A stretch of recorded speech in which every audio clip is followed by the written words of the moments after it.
Oke, jumpa lagi dengan saya Pak Paul, dan di kesempatan ini saya coba mau berbagi terkait apa ya? Kita belajar tentang faktorial.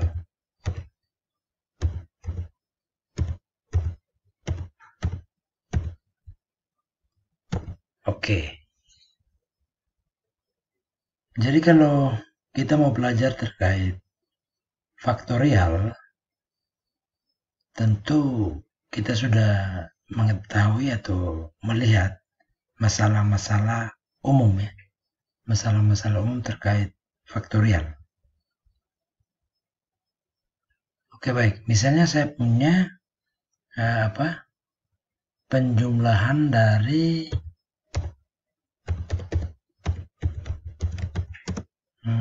penjumlahan dari 1 kali 1 faktorial tambah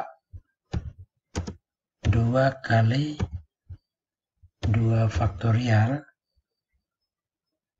tambah titik-titik-titik tambah n kali n faktorial. Oke, jadi penjumlahan ini itu termasuk dalam soal yang cukup sederhana ya. Kenapa saya boleh katakan ini termasuk cukup sederhana? Artinya kalau dia bisa kita cepat menyelesaikannya apabila kita mengetahui rumusnya.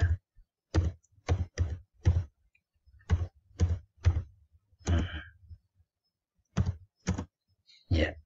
Sehingga kalau untuk mengetahui rumusnya dari sini, dari bentuk penjumlahan ini,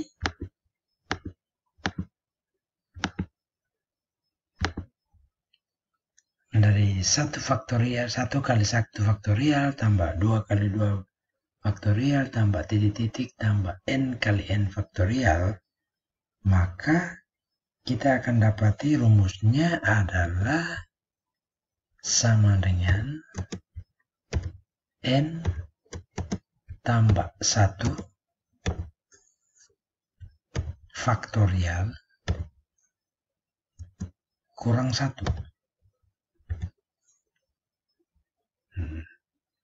Jadi penjumlahan daripada bentuk kalimat faktorial itu dapat ditemukan rumusnya adalah n tambah 1 dikali faktorial dikurangi dengan 1. Baik. Misalnya saya punya contoh kasus.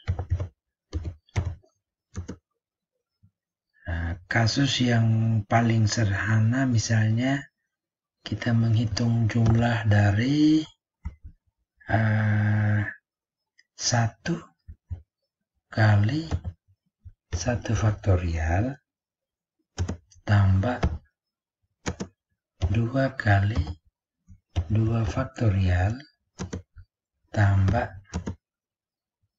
3 kali 3 faktorial tambah 4 kali 4 faktorial. Bagaimana kita menyelesaikan ini? Untuk menyelesaikan ini, kita tetap menggunakan rumus yang ini. N tambah 1 K faktorial kurang 1.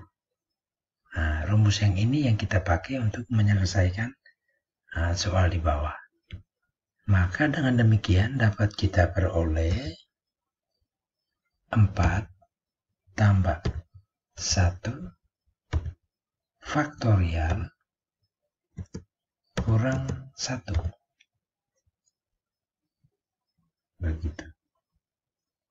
Sehingga selanjutnya kan mudah sudah menjadi 5 faktorial kurang 1 ya, 120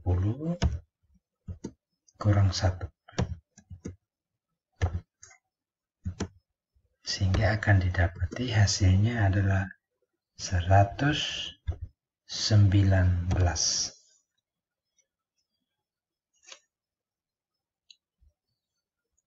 Oke, jadi itu bagaimana kita menerapkan perumusan ini ke dalam contoh kasus di bawah ini.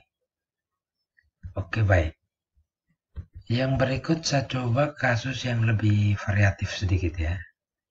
Misalnya saya pakai bilangan ada susunan bilangan ganjil. Misalnya 1 kali 1 faktorial tambah 3 kali 3 faktorial tambah 4 kali 4 faktorial, 5 saja.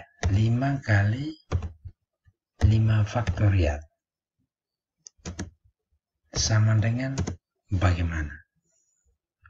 Nah, berbeda dengan kalimat di atas tadi, maka kalimat di bawahnya ini bagaimana kita menyelesaikan menggunakan perumusan yang tadi kita dapat ini.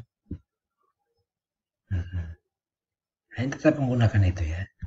Maka N-nya adalah 5. 5 tambah 1 faktorial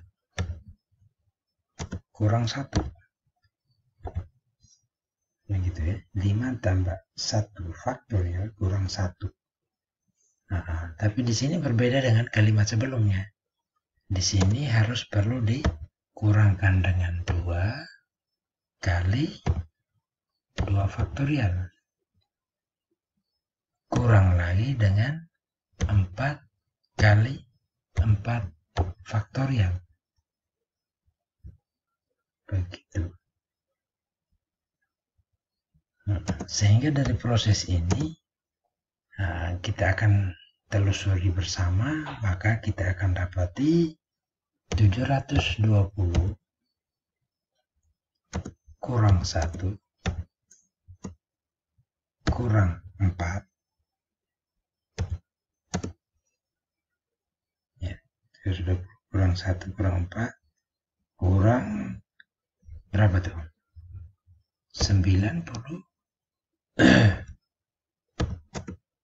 96 kayaknya ya. 96. Nah, sehingga akan didapati hasilnya adalah 619.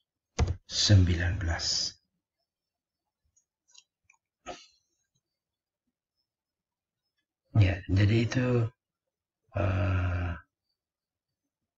dua kasus, contoh kasus yang bisa saya tawarkan pada kesempatan ini terkait bagaimana sih kita belajar atau ya bermainlah terkait faktorial.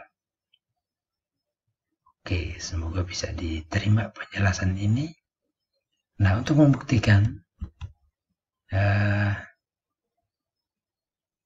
bisa ada soal latihan ya Bapak Ibu ya. Nah, saya kasih ini soal latihan. Soal latihan saya ambil misalnya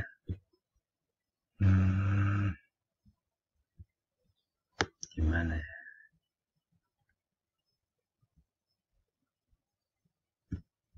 Soal latihannya. Oke, ini. Ya, ada 5 nomor ini. Soal ini bisa menjadi latihan untuk bisa dikerjakan supaya bisa dipahami tentang faktorial ini. Cara mudahnya.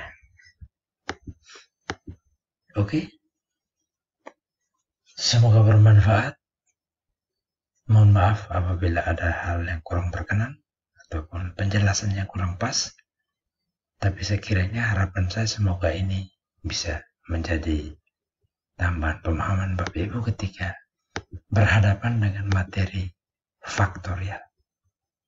Sampai bertemu di lain kesempatan. Selamat bertemu kembali.